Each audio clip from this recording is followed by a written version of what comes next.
This will happen in studies. I ask a participant, tell me about the death of your loved one.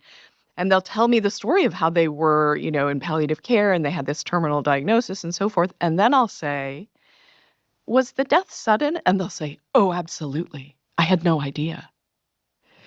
Because I think that the belief that they will always be there does not respond to logical thinking, you see?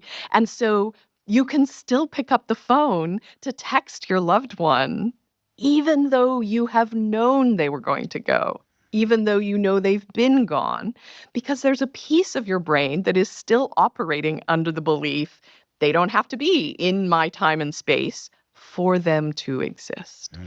And so I think in some ways, the learning might actually be, how do I transform my understanding of this relationship now that they're not on this earthly plane? How do I understand where they are or how that makes sense? How can I have this continuing bond in my internal relationship with them, right? Maybe I still tell them about my day, or maybe like when I see things, I think, oh, my mom would love that, right? I have this moment of connection internally with my Mhm. mom because that internal relationship goes on. It is everlasting.